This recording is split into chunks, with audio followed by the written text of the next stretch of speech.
Well, hello and welcome back, guys. Yep, today is the next day, or the next week, should I say. They have repaired the radiator. I don't know if you can see it. I'll have a look. They have actually blocked off the second tube. You see it's cut away there. So yeah, I'm not using that one anymore. As I explained, they wanted to seal it here and seal it at the back, but then they're scared it's going to leak, still leak in between, and then eventually cause another leak. So it was easier just to remove that bit and move and block the little line off. But here we are at step one. I'm just going to replace all those grommets, put it back on the radiator, and then fit the electric fans. Give me a second.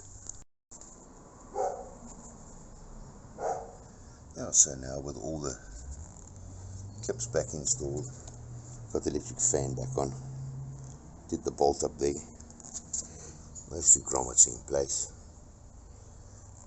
as well as those two where the radiator hangs from.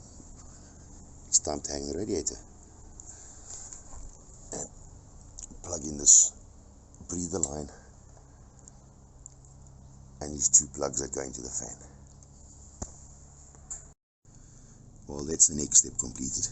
You see there's the line back in its place, as well as the two fans and their plugs all back in its place there. Now it's time to go to the other side and put the radiator hose on. As you can see, I've placed the radiator hose back onto the radiator, but I haven't done the clamp yet. I want to leave this till last, till I bolt the radiator on at the bottom, so I get this pipe to settle properly. Otherwise we're going to create a twist in the pipe. Next we'll reattach the horn. With the horn now reattached, we go over to the right hand side of the motorcycle and slip this pipe back over. Still also just leaving the clamp loose, so we can get the radiator settled first before we do the clamping. And now next, after the water pipe's been installed, you go to the bottom of the radiator and goes to all those two bolts that you took out earlier.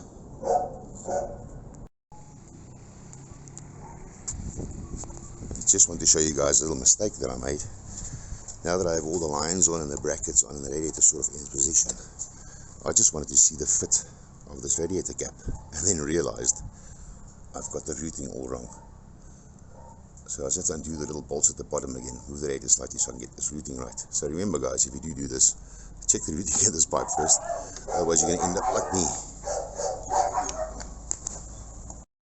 Yeah, well, try number 2. Now we got the routing sorted out. I see there's actually a little clip here that holds the water line at the top of the radiator. So now the cap's in the right position to actually go on its spot.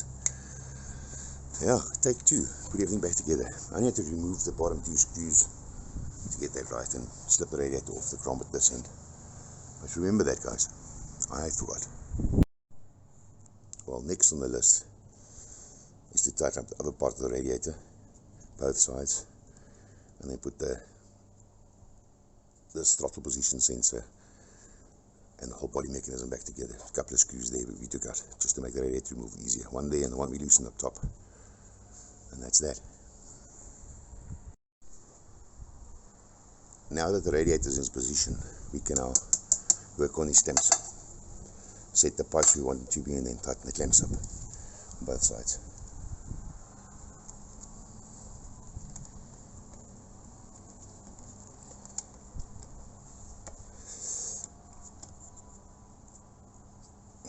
Now try not to crush the pipe, that should be tight enough. You always tighten it if it leaks.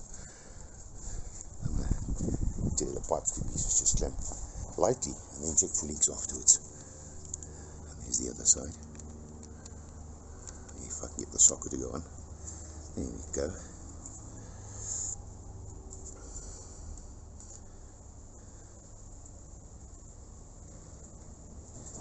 And there we go. From there it's just the 2 vent lines. The one comes from the tank, the overfull drip, and the other one comes from the breather tank. Yeah, and that is as simple as that. So yeah, just a little overview. Those bolts are in and tightened, that bracket's on and tightened, that pipe's now out of the way and can go where it's supposed to go. On top, that pipe's clamped down, those two are done. before we do these two vent lines have been attached, the hood is attached, this clamp's tied down, and that part's in. So yeah, radiator secured. Next is just to fill it up. I'm going to start the bike to make a bit of noise. I'm going to add the antifreeze water so I can cycle through as the bike's running, so we can try and get most of the air bubbles out. And then let's put the covers on and we're done. Let me just see how it goes. Alright, sorry for the noise, I have to start it and just fill up the fluids.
Pulled up.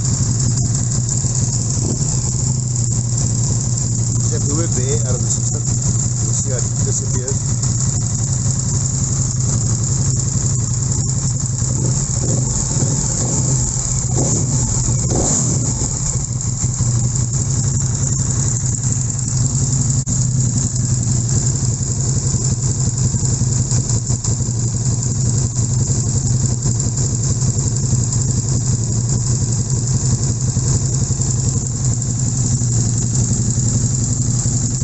As you can see, we're putting it again. I think the thermostat's open because you can see steam coming out. So yeah, the engine water is now cycling through.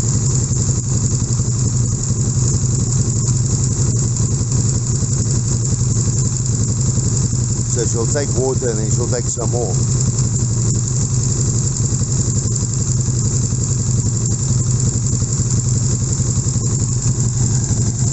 See the bubbles coming out there. All the trapped air.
There it is, the radiator complete. And yeah, just put the covers back on.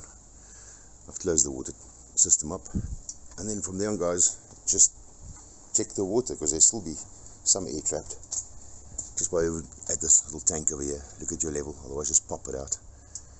And keep an eye on the reel for a couple of days just to make sure that all the air bubbles out. Other than that, it's pretty easy. So yeah, that was quick. Couple of rand. Problem solved.